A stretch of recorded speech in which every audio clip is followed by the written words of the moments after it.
You walk in thinking you'll grab a gallon of milk, and somehow you're walking out with a 4-pack of beach towels, enough granola bars for a small army, and who knows, maybe a paddleboard. But let's be honest, the real siren song that pulls us through those warehouse doors, that shiny, ready-to-go meal section. It promises salvation after a long day. No pots, no pans, no problem, it seems to whisper. A convenient dinner, no fuss, no stress. But hold up just a second. What if I told you some of those pre-made gems are more like traps in disguise? Sure, they look like time shavers, but they might be draining your wallet, disappointing your taste buds, and crushing your dinner time dreams. So before you toss that massive tray into your cart, take a beat, because today we're peeling back the label and revealing what's really going on behind that plastic lid. We've all fallen for it.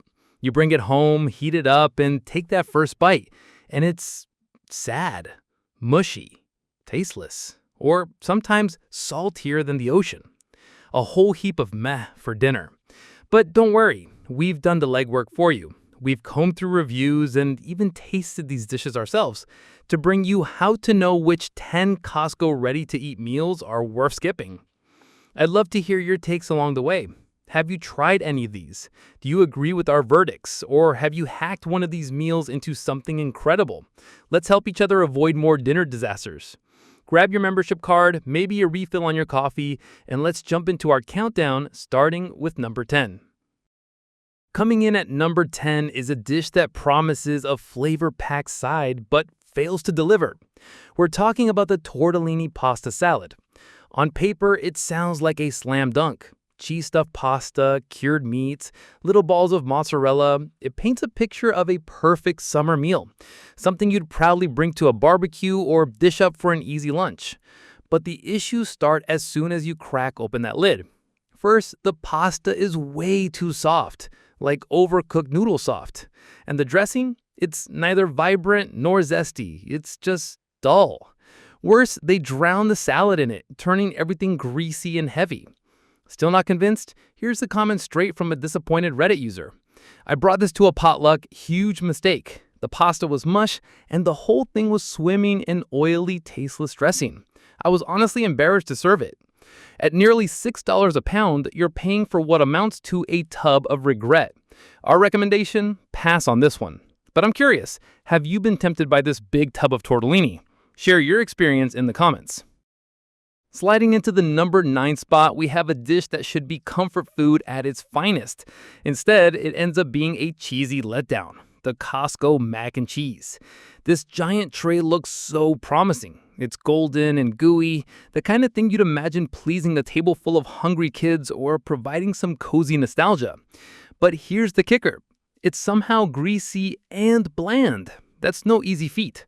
Costco loads this dish with multiple kinds of cheese, which sounds great in theory, but what it doesn't seem to include is actual seasoning. No salt, no pepper, no depth. Some folks believe the base is a generic Alfredo sauce instead of a traditional cheese roux, which could explain a lot. Just take it from this shopper.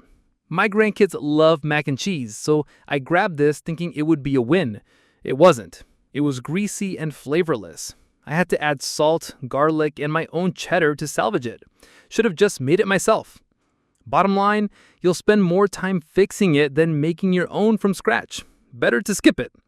But if you've got a secret trick for upgrading this one, I want to hear about it. Drop it in the comments. Next up, number 8 on our list is another nostalgic favorite that sadly misses the mark, the shepherd's pie. Now, just a reminder, these meals aren't listed from bad to worse. This is just a collection of items that could use a second thought before you buy. Think of this as a friendly warning. Now, back to the pie. Cold weather hits, and what sounds better than a hot dish of meat, veggies, and mashed potatoes? But here's the problem. It's a letdown across the board. The potatoes are often described as gritty and dry. The veggie and beef filling underneath, mushy and strangely sweet. And here's a little trivia. Costco calls it shepherd's pie, but it's made with beef. Technically, that makes it a cottage pie. A small difference, but for some, it's a sign they didn't pay attention to the details. Don't just take our word for it. One customer said, the topping was watery, the filling tasted like sugar, and nobody wanted seconds. We tossed it after a few bites. So between the weirdly sweet flavor, off-putting texture, and misnamed label, this one's a pass. What about you?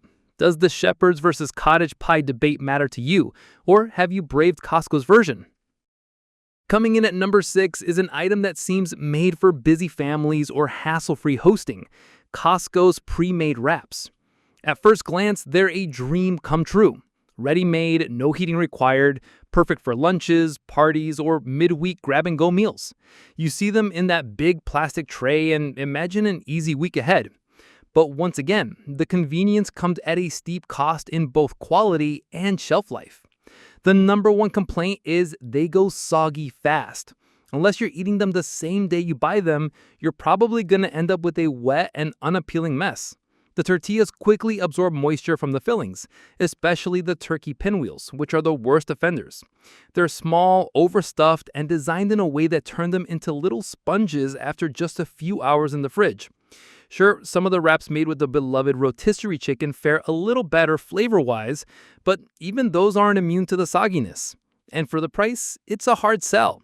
You're spending more per pound than you would if you just bought tortillas, fresh deli meats, and veggies. Let's hear from one Costco shopper who experienced this firsthand. I bought the tray of turkey pinwheels on Sunday to use for lunches that week. By Monday afternoon, they were already mushy and soggy. The kids refused to eat them. I had to throw away more than half the tray. Complete waste of money. This is a classic example of something that looks great on the shelf, but falls apart in real life.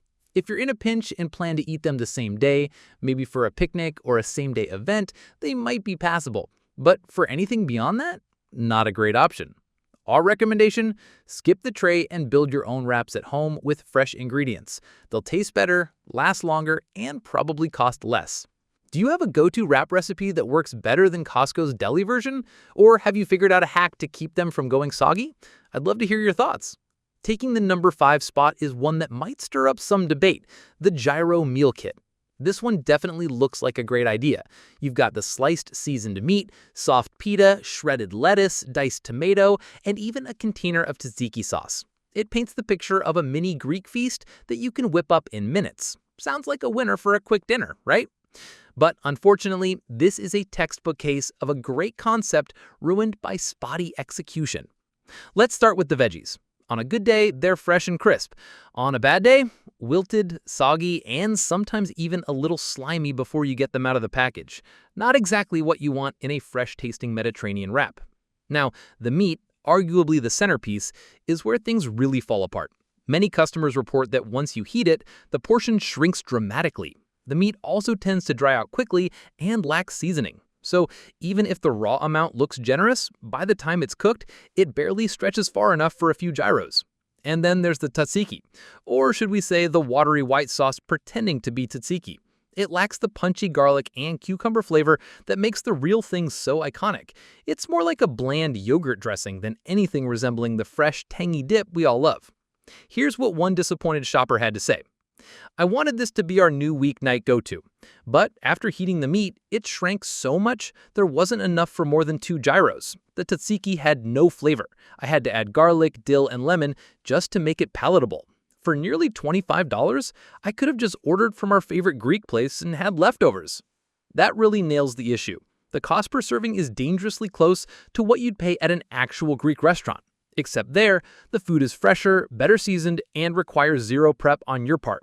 So while this kit may be a fun novelty once, it's not the value-packed meal it pretends to be. I want to hear from both camps on this one. Are you team gyro kit or team just order takeout? Let's debate in the comments. At number 4, we've got a dish that seems like it was made to feed a hungry family on a tight schedule: the massive tray of chicken Alfredo. When you first see it in the deli section, it checks all the right boxes. A huge helping of pasta, plenty of creamy-looking sauce, chunks of chicken. It looks like the answer to a busy weeknight dinner dilemma. But once again, looks are deceiving. Let's start with the sauce. There's a lot of it, and you'd think that's a good thing, right? But the sauce is often described as greasy, clumpy, and lacking flavor. It has that unmistakable pre-packaged taste that's more about texture than taste, like someone dumped cornstarch into warm milk and called it Alfredo. The pasta, overcooked and limp. No bite, no structure, just a soggy pile of noodles that turn to mush when reheated. And then there's the chicken.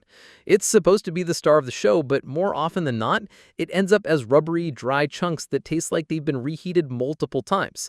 Some reviewers even mentioned a faint chemical taste, which is, let's be honest, the last thing anyone wants from their dinner. One user's comment says it all. "I thought this would be a quick win. Instead, I spent 20 minutes trying to fix it. The sauce was like paste, the chicken was chewy, and the whole dish had this weird processed flavor. I ended up tossing it and making something else. Total waste." So while it's definitely one of the most budget-friendly trays, by weight, the value just isn't there. If you have to add your own cream, garlic, and Parmesan just to make it edible, was it really worth the convenience? Instead, we recommend grabbing a Costco rotisserie chicken and a box of your favorite pasta. Whip up a simple Alfredo from scratch. It'll be fresher, tastier, and probably faster than reheating this tray of sadness. Have you ever managed to rescue Costco's chicken Alfredo? Got a secret sauce hack or a way to use it creatively? Let us know in the comments. Coming in at number 3 is a heavyweight from the Costco deli section, both literally and figuratively. We're talking about the chicken pot pie. At over 5 pounds, this thing is a monster. It's the kind of meal you picture serving to your whole family on a chilly night. It's packed with rotisserie chicken, vegetables, and creamy sauce, all tucked under a golden pie crust. It should scream comfort food. But here's the issue. It's wildly inconsistent. Some buyers say it's overloaded with salt. Others say it's so underseasoned they had to drown it in spices at home. There doesn't seem to be any middle ground. One pie might be a salt bomb, while the next tastes like it skipped the seasoning step entirely. Then there's the filling. Sure, Costco brags about how much chicken is in there, and they're not wrong, but more chicken isn't always better. The inside often ends up dry and overly dense, missing that luscious creaminess a pot pie should have. And while the crust usually gets decent marks, it's not enough to carry the whole dish. And the final straw? It takes 90 minutes to bake. That's an hour and a half of oven time, way longer than you'd expect for something marketed as a ready-to-cook meal.